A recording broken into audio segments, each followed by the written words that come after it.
ഒരു കാലേ എനിക്ക് വയ്യേ. പൊന്നു മോളെ കൈയും കാലൊന്നും എടുക്കാൻ ആക്കണില്ല. പിന്നെ വർക്കൗട്ട് ചെയ്യുമ്പോ മാറ്റങ്ങൾ വരും. ഹലോ ഗൈസ്, അപ്പൊ ഇന്ന് നമ്മൾ പുതിയ വീഡിയോ ആയിട്ട് വന്നേക്കാണ്. ഇന്ന് നമ്മുടെ ഡേ 4 വീഡിയോയാണ്. ഡേ 4 എന്ന് പറയുന്നത് നമ്മുടെ ഹോൾഡിംഗ് സ്ട്രെച്ചിങ്സ് അഥവാ സ്റ്റാറ്റിക് സ്ട്രെച്ചിങ്സ്.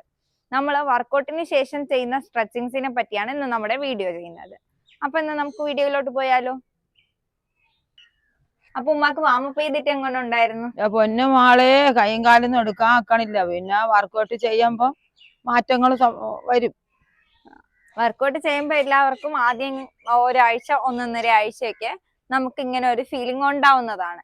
എന്ന് വെച്ചാല് നമുക്ക് ബോഡി അനങ്ങാതിരുന്ന ബോഡി പെട്ടെന്ന് അനങ്ങുമ്പോഴത്തേക്കാണ് ഈ പെയിൻ ഒക്കെ ഉണ്ടാവുന്നത്, കഴപ്പുണ്ടാവുന്നതൊക്കെ.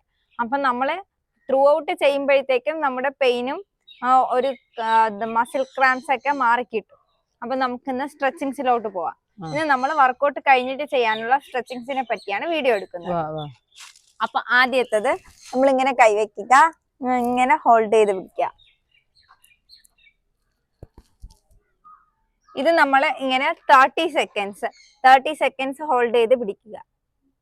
ഇത് ഷോൾഡറിനുള്ള സ്ട്രെച്ചിങ്സ് ആണ്.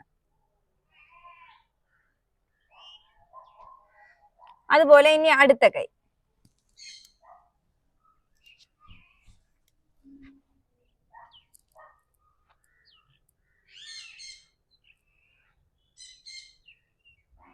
ഓക്കെ, അപ്പൊ ഇതാ ഇങ്ങനെ ആക്കണമെന്നില്ല അമ്മ, വെറുതെ വെച്ചിരുന്നാ മതി. ഓക്കെ, അപ്പൊ ഇതാണ് ഷോൾഡറിന്റെ സ്ട്രെച്ചിങ്സ്. ഇനി അടുത്ത നെക്കിനുള്ളതാണ്. നെക്കിനുള്ളത് ബോഡി നൂത്ത് വെച്ചോ ഉമ്മ, നൂത്ത് വെച്ച് തല മാത്രം. ഇനി മുകളിലോട്ട് നമ്മൾ തള്ളവിരൽ വെച്ച് നമ്മുടെ താടിയുടെ ഇവിടെ ഒന്ന് സപ്പോർട്ട് ചെയ്ത്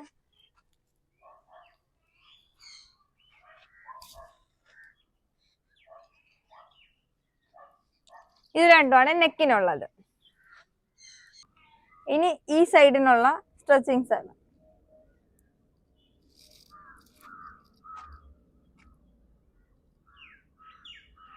അതുപോലെ അപ്പുറത്തെ സൈഡ്.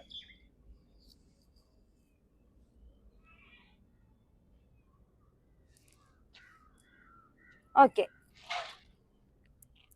ഇനി നമ്മൾ കാലിനുള്ള സ്ട്രെച്ചിങ്സ്. നമ്മൾ എവിടെയെങ്കിലും സപ്പോർട്ട് ചെയ്ത് നമ്മുടെ കൈ ഒന്ന് സപ്പോർട്ട് ചെയ്ത് വെച്ചിട്ട് കാല് ബാക്കിലോട്ട്, ഇപ്പുറത്തെ കാല് ഇവിടെ സപ്പോർട്ട് ചെയ്ത് വെച്ചിട്ട്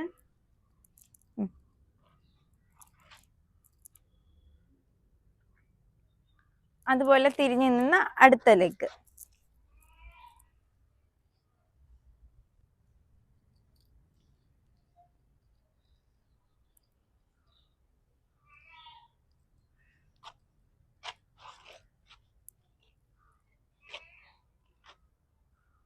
ഇനി അടുത്തത് നമ്മൾ ഇരുന്നിട്ടാണ് ചെയ്യുന്നത്.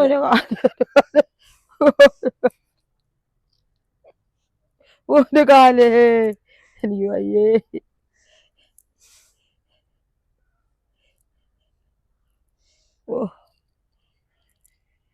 പണ്ണ പിടിച്ചു പോയപ്പീ. ഇനി നമ്മൾ അടുത്ത ലെഗിൻ്റെത് ഇരുന്നിട്ടാണ് ചെയ്യേണ്ടത്.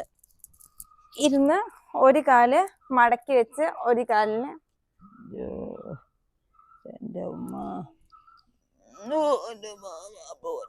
നമുക്ക് വേദനയും മസിൽ ക്രാംസും ഉണ്ടാവാതിരിക്കാൻ വേണ്ടിയിട്ട് ചെയ്യുന്ന സ്ട്രെച്ചിങ്സ് ആണ് സ്റ്റാറ്റിക് സ്ട്രെച്ചിങ്സ് അഥവാ ഹോൾഡിംഗ് സ്ട്രെച്ചിങ്സ്.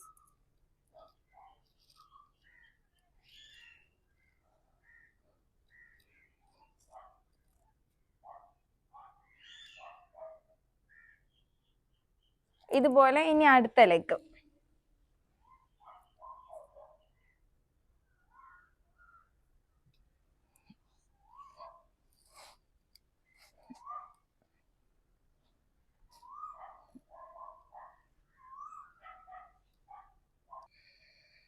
ഇതാണ് കോബ്ര സ്ട്രെച്ചിങ്സ്. ഇത് നമ്മുടെ അപ്പർ ബോഡി പാർട്ടിന്, ബാക്ക് പാർട്ടിനുള്ള സ്ട്രെച്ചിങ്സ് ആണ്. മതിയുമ്മ. ഇനി അടുത്തത്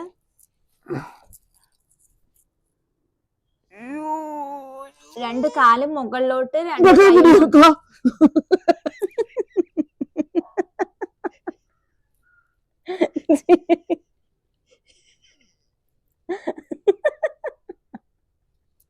ഇത് ബ്ലൂപ്പർ ഇടായിക്കാൻ വെക്കുന്ന റീൽസ്.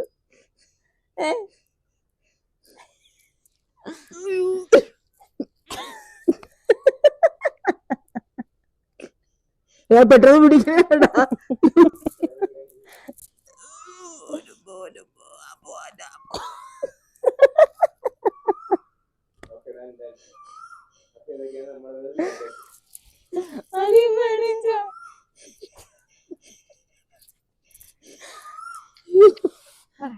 അപ്പൊ ഇതൊക്കെയാണ് നമ്മുടെ സ്ട്രെച്ചിങ്സ്. ഇതിന്റെ പേര് സൂപ്പർമാൻ സ്ട്രെച്ചിങ്സ്.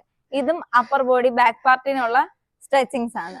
അപ്പൊ ഇതൊക്കെയാണ് നമ്മളെ വർക്കൗട്ടിന് ശേഷം ചെയ്യാനുള്ള സ്റ്റാറ്റിക് സ്ട്രെച്ചിങ്സ് അഥവാ ഹോൾഡിംഗ് സ്ട്രെച്ചിങ്സ്. എല്ലാവരും വർക്കൗട്ട് കഴിഞ്ഞിട്ട് ഇത് ചെയ്യാൻ മാക്സിമം ശ്രമിക്കുക.